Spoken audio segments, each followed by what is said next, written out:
The Wyoming Territory stretched out before him like a vast, empty church, silent save for the whisper of wind through the sage. Mason Reed lay prone on the ridge, his weathered face pressed against the polished wood of his Winchester Model 1866, the brass receiver gleaming dully in the fading light. Through his spyglass, he tracked the dust cloud moving across the valley floor. 6 riders pushing hard toward Broken Pine, a settlement too small to warrant a spot on most maps. Mason's finger rested outside the trigger guard, a habit born from years as a Union Army scout. 5 years since Appomattox, yet the war remained with him, in his dreams, in the scar tissue mapping his body, and in the cold precision with which he now studied his prey. The riders approached a lone wagon on the trail. Mason adjusted his focus, noting details with mechanical efficiency. 6 men, heavily armed, moving with the coordinated precision of former soldiers rather than common bandits. Their leader, a broad-shouldered man with a distinctive red bandana, signaled with a practiced hand gesture. They surrounded the wagon. "Not your fight," Mason muttered to himself, even as his hand tightened on the Winchester. The scene below unfolded with brutal efficiency. The travelers, a Mexican trader and his son, were pulled from the wagon. The confrontation was brief, ending with both civilians face down in the dirt. The bandits began ransacking the wagon when something unexpected happened. A figure erupted from beneath the canvas cover. Tall, impossibly tall, swinging an axe handle that caught the nearest bandit across the throat. Mason blinked, adjusting his spyglass. The figure was a woman, an Apache woman standing nearly 7 feet tall, her movements fluid despite her extraordinary height. She fought with savage precision, dropping a second man before the others could react.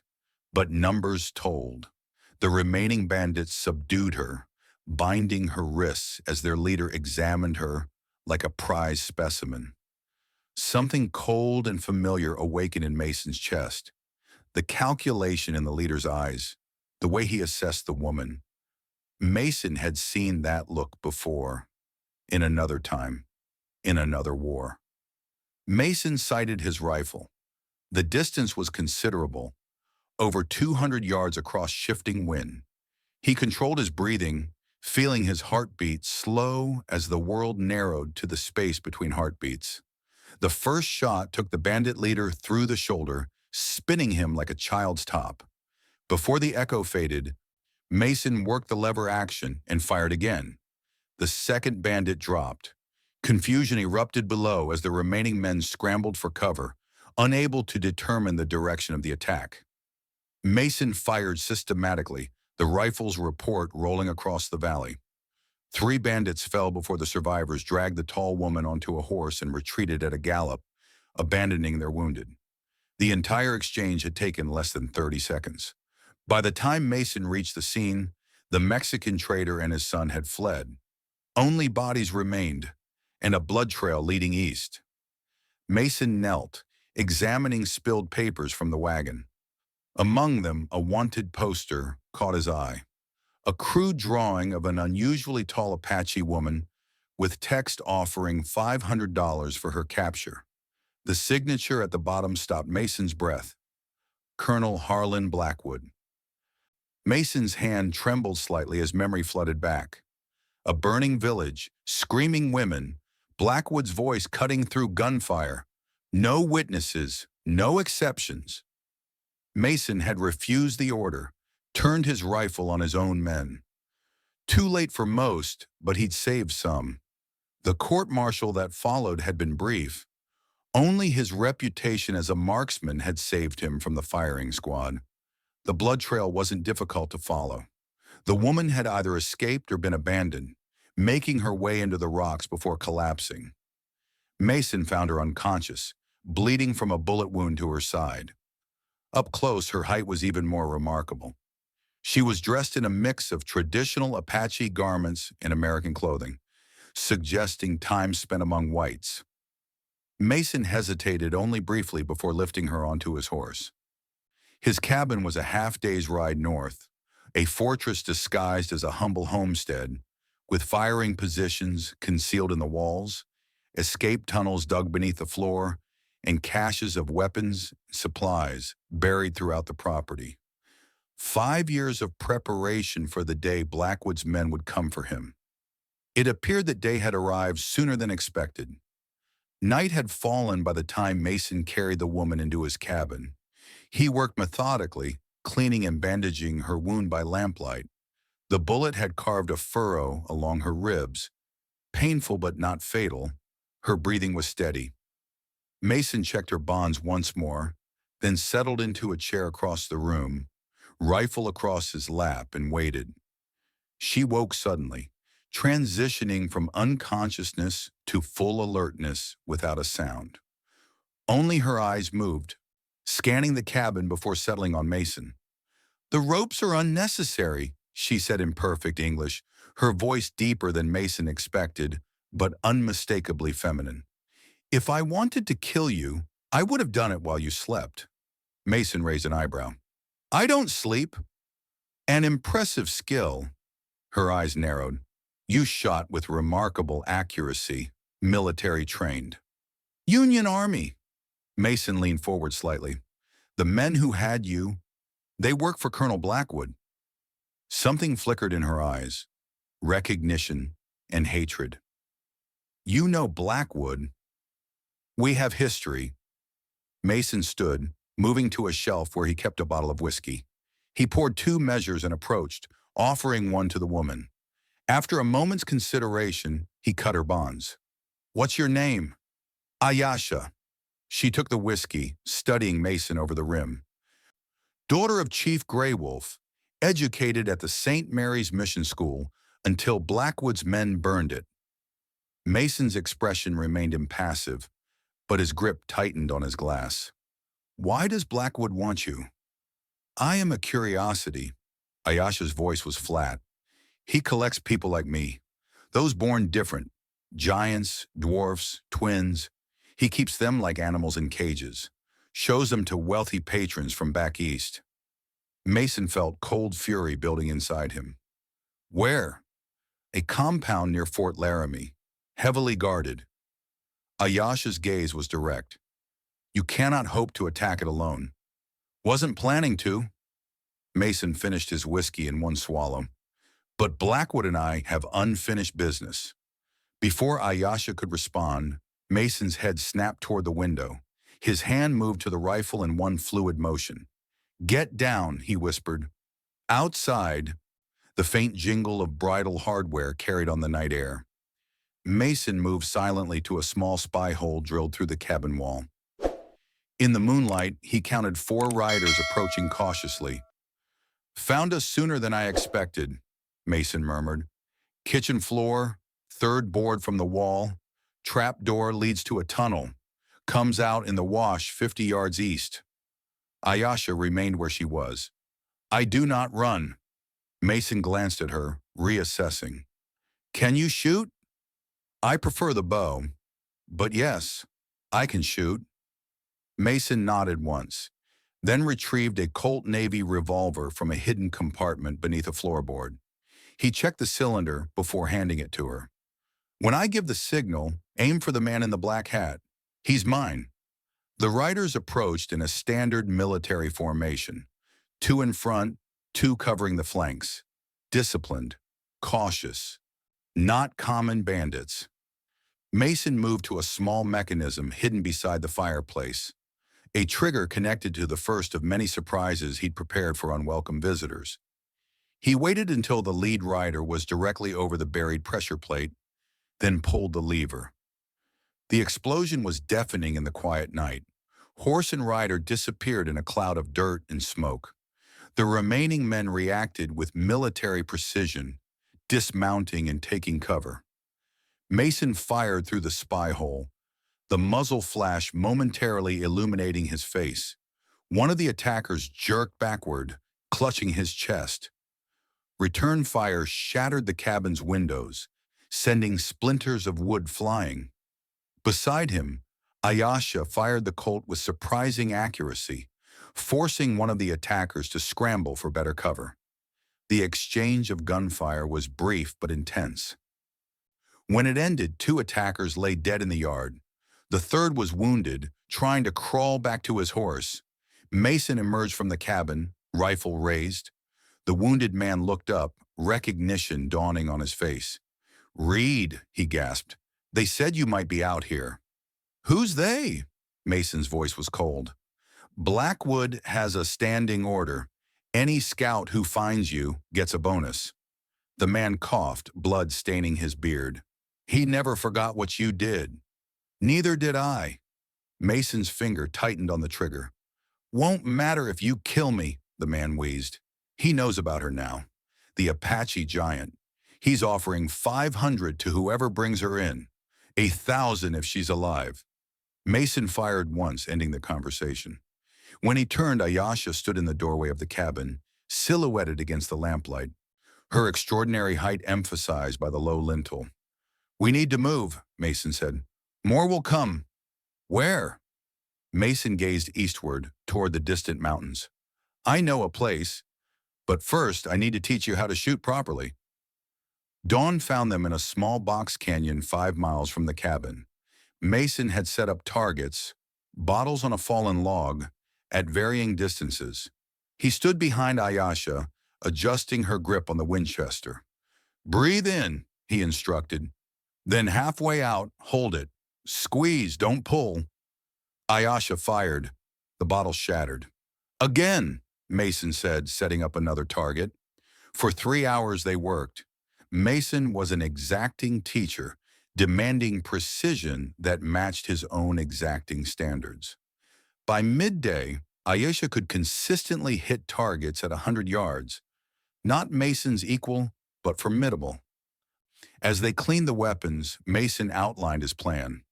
"Fort Laramie is 4 days' ride. The commanding officer there, Major Howard, fought with me in the war. If anyone will listen to accusations against Blackwood, it's him." Ayasha's expression was skeptical. "Your white man's justice has never served my people well." "This isn't just about justice." Mason checked the action on his rifle. "Blackwood is planning something bigger. Those men weren't just bounty hunters. They were soldiers, former Confederate by their tactics." "What would Blackwood want with Confederate soldiers?" "That's what we need to find out." Mason began packing their supplies with military efficiency. "We leave at dusk, travel by night, hide by day." As the sun began its descent, they prepared the horses. Mason had outfitted Ayasha with buckskins that better fit her frame, along with a modified rifle that accommodated her longer reach. She moved with natural grace despite her size, every motion economical and precise. They rode east, keeping to game trails and dry creek beds to mask their tracks. Mason set a punishing pace, and Ayasha matched it without complaint. By midnight, they had covered 15 miles of rough country. They made camp in a sheltered ravine, with clear lines of sight in all directions. As Mason built a small, smokeless fire, Ayesha studied him with open curiosity. "You are different from other white men I have known," she observed. Mason continued his work without looking up. "How so?" "You do not stare. You do not ask questions about my height. You treat me as a warrior, not a curiosity." Mason fed small twigs into the nascent flame. "I've seen too much to be surprised by much of anything anymore." They ate a cold supper of jerky and hardtack. As they finished, Ayasha spoke again. "What happened between you and Blackwood?" For a long moment, Mason was silent. When he finally spoke, his voice was distant, as if recounting events that had happened to someone else. "It was 64, Shenandoah Valley campaign. Blackwood was tasked with rooting out guerrilla fighters hiding in a small farming community. Instead, he ordered the entire village put to the torch. Men, women, children." Mason's eyes reflected the small flame between them. "I refused the order, turned my rifle on my own men to stop the slaughter. Too late for most." "And for this, they court-martialed you?" "For this, They gave Blackwood a promotion and quietly discharged me. Mason's smile was cold. The army doesn't like heroes who make it look bad. The night deepened around them. In the distance, wolves howled, the sound echoing against the canyon walls. Neither spoke again until dawn approached and they prepared to move on. The second day brought their first real test. They were crossing an exposed stretch of prairie when Ayasha suddenly raised her hand in warning. Mason followed her gaze to the horizon, where a dust cloud was forming, riders moving fast. Patrol? Ayasha suggested. Mason studied the approaching group through his spyglass. Worse, Wolf's Head Gang. Deserters turned bandits. They controlled this territory. They were too exposed to run, too outnumbered to fight. Mason made a quick decision. Follow my lead. These men know me. The riders surrounded them minutes later. 8 hard men led by a hulking figure with a magnificent red beard. The leader's face split into a yellow-toothed grin when he recognized Mason. Reed, thought you'd be dead by now. His eyes slid to Ayasha, widening slightly at her height. Found yourself quite a woman there. Burke. Mason's voice betrayed nothing. Just passing through. Burke dismounted, approaching Ayasha with undisguised curiosity. Never seen an engine that tall. Where'd you find this one? She found me. Mason remained in the saddle, but his hand rested near his holster. We're in a hurry, Burke. Always in a hurry. Burke circled Ayasha's horse, looking up at her like a specimen. Heard there's a bounty out for a giant squaw. $500. That's a lot of money. The air grew tense. The other riders subtly adjusted their positions, hands drifting toward weapons. There's also a bounty on you, Mason said conversationally. 200 last I checked. I could collect it right now. Burke laughed, but his eyes were wary. You against all of us? Bad odds, even for a shooter like you. I don't need to kill all of you. Mason's voice was casual. Just you, Burke. The rest will sort itself out. A tense silence fell. The other riders exchanged glances, calculating odds and loyalties. Burke finally stepped back, his laugh forced. Always did have a sense of humor, Reed.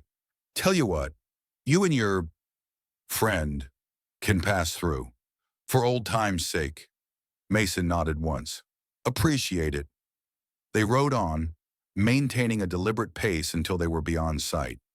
Only then did Mason urge his horse to a gallop, Ayasha following close behind.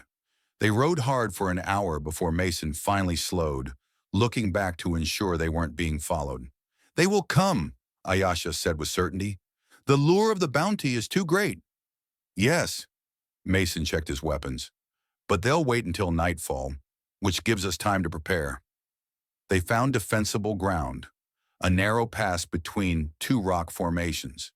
As darkness fell, Mason set traps along the approach, tripwires connected to shotgun shells, pitfalls concealed by brush, the techniques of guerrilla warfare he'd learned hunting Confederate raiders. Ayasha watched him work. You've done this before. Too many times. Mason finished setting the last trap, then took up position on a rock outcropping with a clear view of the approach. Get some rest. I'll take first watch. I am not tired. Ayasha settled beside him, bow across her knees. In the silver moonlight, her profile was sharp and proud. Tell me about this Major Howard. Can he be trusted? Howard is a good man, fought with distinction, believes in the law. Mason checked his rifle's action. If anyone will listen, it's him. And if he doesn't, Mason was silent for a long moment. Then we find another way. The attack came just before midnight. The first rider triggered one of Mason's shotgun traps, the blast echoing through the pass. Confusion erupted as horses reared and men shouted. Mason fired methodically, each shot finding its mark. Beside him, Ayasha loosed arrows with remarkable accuracy despite the darkness. The battle was brief but vicious. When it ended, 4 of Burke's men lay dead or wounded at the mouth of the pass. The others had retreated, carrying their leader's body. Mason's first shot had taken Burke through the chest. Dawn revealed the carnage. Mason and Ayasha salvaged what they could from the dead. Ammunition, supplies, a better saddle for Ayasha's horse.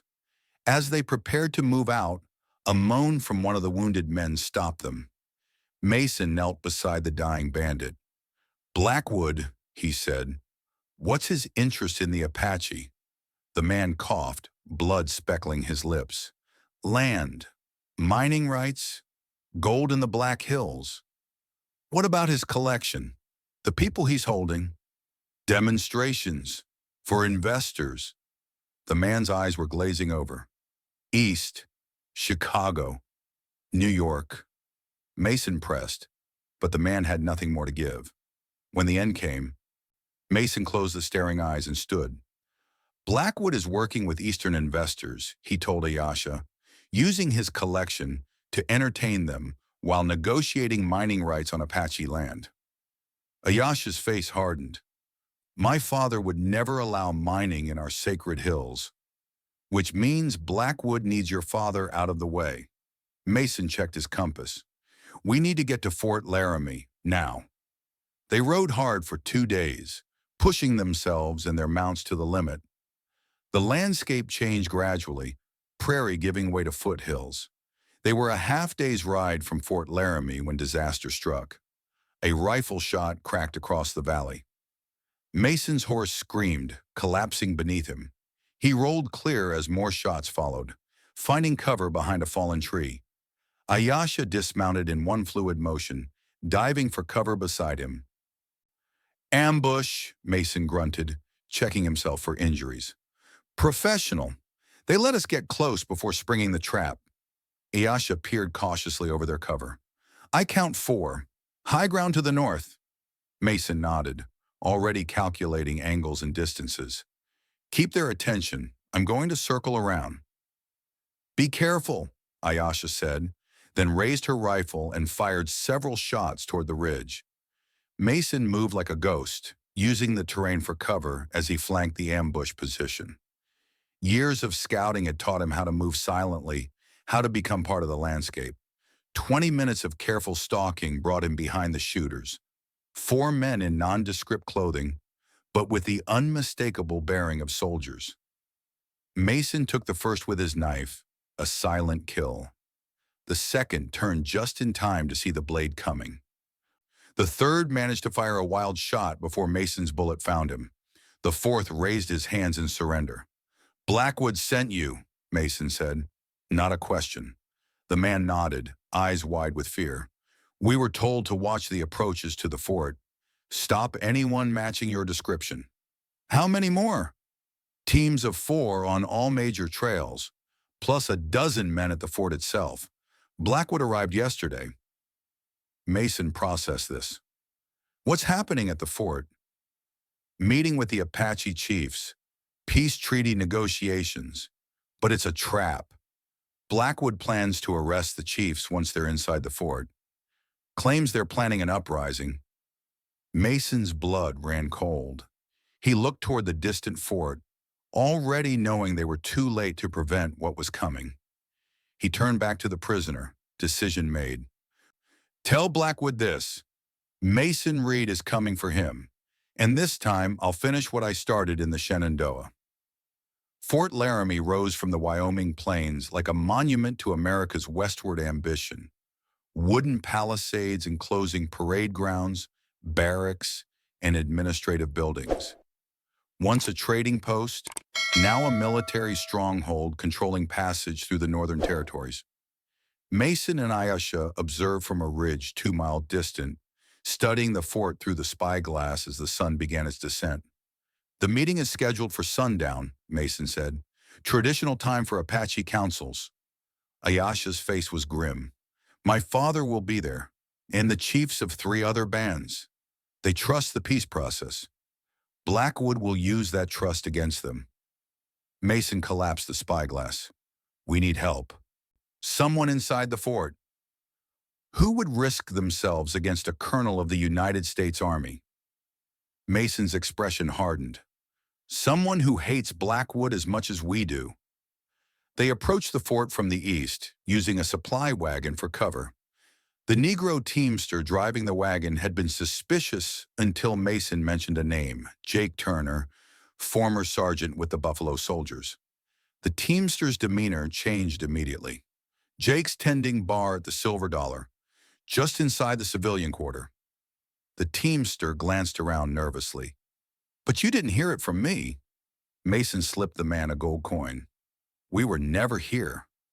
The Silver Dollar Saloon squatted at the edge of the civilian quarter, a weathered two-story building serving soldiers and settlers alike. Mason entered alone, leaving Ayesha concealed nearby. The saloon was half full, mostly soldiers unwinding after their shift. Behind the bar stood a tall black man with a cavalry mustache and the bearing of a lifelong soldier. His eyes widened slightly at the sight of Mason, then narrowed with caution. Mason approached the bar. Whiskey, the good stuff you keep under the counter. The bartender studied him for a moment, then reached beneath the bar and produced a bottle without a label. He poured 2 measures and pushed one toward Mason. Been a while, Captain, Jake Turner said quietly, using Mason's old rank. Heard you were dead. Not for lack of trying. Mason downed the whiskey in one swallow. Need to talk, Jake. Somewhere private. Turner's eyes swept the room, assessing threats with the practiced ease of a veteran. Out back. 5 minutes. Mason slipped out and circled around to the rear of the saloon, where Ayesha waited in the shadows. Minutes later, Turner emerged, hand resting casually near a concealed weapon. This better be good, Reed. I've built a life here. Turner stopped short when he spotted Ayesha, eyes widening at her height. What in God's name? This is Ayesha, daughter of Chief Grey Wolf, Mason said. We're here to stop Blackwood from ambushing the Peace Council. Turner's expression darkened at Blackwood's name. Should have known that snake was up to something. He arrived 2 days ago with a company of men, not regulars, private contractors. Has Major Howard's ear, though. They're closeted together for hours. Blackwood is working with Eastern investors, Mason explained. Mining interests. They want Apache land in the Black Hills. Gold was discovered there last month. Damn. Turner rubbed his chin. The Peace Council starts in 2 hours. Chiefs are already inside the fort with their honor guards. Can you get us inside? Ayesha asked, speaking for the first time. Turner studied her, then looked back at Mason. Maybe, but it's suicide. Even if you expose Blackwood's plan, you're still a discharged officer with a court-martial on your record, and she's... He gestured at Ayesha. An Apache, she finished coldly. I was going to say a witness, Turner corrected. But yes, being Apache won't help your case with the current command. Mason leaned closer. We don't need to convince everyone, Jake. Just Howard. He's a good man. He'll listen. Turner was silent for a long moment, weighing options and consequences. Finally, he nodded. There's a service entrance by the quartermaster's stores. Minimal guard. I can create a distraction. When? Mason asked. 1 hour. Be ready. Turner turned to leave, then paused. If this goes wrong, Reed. I know. Mason's eyes were hard. It won't be the first time I've been branded a traitor. True to his word, Turner created their opportunity exactly 1 hour later. A fire broke out in the stables, small, controlled, but sufficient to draw attention. In the confusion, Mason and Ayesha slipped through the service entrance and into the fort. They moved with purpose, avoiding patrols as they made their way toward the command building where the Peace Council would be held. The setting sun cast long shadows across the parade ground, providing additional cover. There, Ayesha whispered, pointing to a 2-story building flying the regimental colors. My father will be inside. Mason studied the building. 4 guards at the entrance, 2 more visible at windows on the second floor. More certainly inside. Too many to fight our way through. Then we don't fight. Ayasha unbuttoned her coat, revealing the Apache ceremonial garments beneath. I walk in the front door, as is my right as the daughter of Grey Wolf. Mason grabbed her arm. They'll arrest you on sight. Perhaps, but they will also take me to where the chiefs are being held. Ayasha's eyes held a fierce determination. It is the only way. Mason wanted to argue, but she was right. He released her arm. I'll find another way in. Be ready when the time comes. Ayasha nodded once, then stepped out of the shadows and walked directly toward the command building. Her extraordinary height making concealment impossible. The guards stiffened as she approached, hands moving to weapons.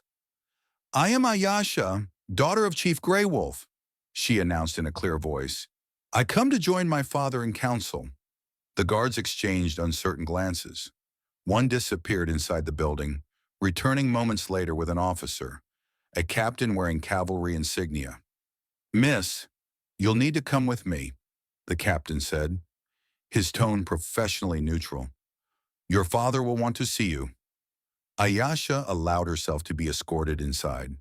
Mason watched until she disappeared, then circled the building, looking for another entry point. He found it in a partially open window on the second floor, accessible via a nearby supply shed. The climb was challenging but not impossible for a man with Mason's experience. He pulled himself through the window and into what appeared to be an empty office. From beyond the door came the murmur of voices. A meeting in progress. Mason crept to the door, opening it a crack to peer into the hallway. 2 guards stood at the far end, outside what must be the main conference room. Closer, a door stood partially open, voices emanating from within. Cannot delay any longer, Major. The voice was cultured, authoritative, and instantly recognizable to Mason. Blackwood. The evidence is irrefutable. The Apache are arming for war. Your sources are suspect, Colonel. This voice was new, presumably Major Howard. Chief Grey Wolf has been a consistent advocate for peace. Peace on his terms, perhaps. Blackwood's voice hardened. The mining concessions must be approved. The investors are waiting for our telegram confirming the agreement. And if the chiefs refuse to sign? A pause. Then we implement the contingency plan. The chiefs will be detained as enemy combatants planning insurrection. Their successors will be more amenable to our proposals. Mason had heard enough. He checked his weapons. The Navy Colt revolver and a hunting knife. Not enough for a frontal assault, but perhaps enough to create the chaos he needed. He was preparing to move when the door at the end of the hall opened. Ayasha emerged, flanked by guards, being led toward the conference room. Her eyes scanned the hallway, briefly meeting Mason's through the cracked door. A nearly imperceptible nod was their only communication. Mason waited until the guards opened the conference room doors, then made his move. He burst from the office, gun drawn, covering the distance to the conference room in seconds. The scene inside froze at his entrance. 4 Apache chiefs seated at a long table, facing Major Howard and several officers. Standing at Howard's right hand was Colonel Blackwood, older than Mason remembered, but instantly recognizable. Armed guards stood at intervals around the room. Major Howard, Mason announced, gun trained on Blackwood. I'm Captain Mason Reed, formerly of the 2nd United States Sharpshooters. I have evidence of Colonel Blackwood's conspiracy against these chiefs and the Apache Nation. Blackwood's face betrayed nothing, but his eyes burned with recognition. This man is a traitor, Major, court-martialed for disobeying direct orders during the war. Orders to massacre civilians, Mason countered. Just as he now plans to arrest these chiefs under false pretenses to seize Apache lands for private mining interests. The room erupted in confusion. The Apache chiefs rose, their honor guards moving protectively around them. Major Howard shouted for order as soldiers unslung their rifles. In the chaos, Blackwood drew a derringer from his coat. "You should have stayed dead, Reed," he hissed, aiming not at Mason, but at Chief Grey Wolf. Mason's reaction was instantaneous. A single shot that took Blackwood's hand at the wrist. The derringer clattered to the floor as Blackwood howled in pain. In the same moment, Ayasha broke free from her escorts, placing herself between her father and the American soldiers. "Enough!" Major Howard's voice cut through the tumult. "Stand down, all of you." Reluctantly, weapons were lowered. Howard turned to Mason. "You have exactly 1 minute to explain yourself, Reed, before I have you shot as an intruder." Mason spoke rapidly, outlining Blackwood's scheme, the false intelligence about Apache uprisings, the private mining interests, the collection of curiosities including Ayasha herself. As proof, he produced papers taken from Blackwood's men, correspondence with Chicago investors detailing profit projections from Black Hills mining operations. Major Howard listened impassively, then turned to Blackwood. "Is this true, Colonel?" Blackwood, clutching his bleeding wrist, snarled. "The Apache are sitting on the richest gold deposits in the territory. Would you have us leave such resources in the hands of savages?" The slur hung in the air, damning in its naked ambition. Howard's face hardened. "Sergeant, place Colonel Blackwood under arrest pending investigation. Confine him to quarters under guard." As Blackwood was led away, he locked eyes with Mason. "This isn't over, Reed. Not by a long shot." "For once we agree," Mason replied coldly. In the aftermath, the Peace Council reconvened with a dramatically different tone. Major Howard, shaken by Blackwood's betrayal, approached the negotiations with renewed commitment to fairness. The Apache chiefs, led by Grey Wolf, secured guarantees of territorial integrity that specifically excluded mining operations in the Sacred Hills. As the formal proceedings concluded, Chief Grey Wolf approached Mason, who stood by a window watching the fort return to its normal rhythms. Ayasha accompanied her father, pride evident in her bearing. "My daughter tells me you saved her life," Grey Wolf said through Ayasha's translation, though Mason suspected the chief understood English perfectly well. "And now you have saved mine as well." Mason inclined his head respectfully. "Blackwood's actions dishonored the uniform in the treaty. It was my duty." Grey Wolf studied Mason for a long moment. "There is a place for warriors of honor among my people," he said finally. "Should you ever tire of the white man's world?" The offer hung between them. Unexpected, significant. Mason glanced at Ayasha, whose expression remained carefully neutral. "I am honored," Mason said sincerely. "But Blackwood has powerful friends. This isn't over." Grey Wolf nodded in understanding. "Then we face it together, as allies." As they spoke, Jake Turner appeared at the door, his expression urgent. "Reed, military police just arrived from Fort Russell. They're here for Blackwood and you." Mason wasn't surprised. Blackwood's influence extended far beyond Fort Laramie. "Guess I'd better make myself scarce." "Too late for that," Turner said grimly. "They've surrounded the building." Chief Grey Wolf exchanged a look with Ayasha, then turned to Mason. "Come, there is another way." Led by the Apache delegation, Mason was escorted out through a side entrance normally used for supply deliveries. Military protocol prevented the guards from interfering with the official Apache party, and Mason, walking tall beside Ayasha, passed through unchallenged. Outside the fort, Apache warriors waited with spare horses. By nightfall, they were miles away, traveling toward the Black Hills, ancestral Apache lands where no military patrol would dare follow. At their first camp, Mason found himself seated at the council fire, an honor typically reserved for tribal leaders and distinguished warriors. Across the flames, Ayasha's eyes reflected the firelight as she translated her father's words. "The fight with Blackwood will continue," Grey Wolf said. His kind do not surrender their ambitions easily.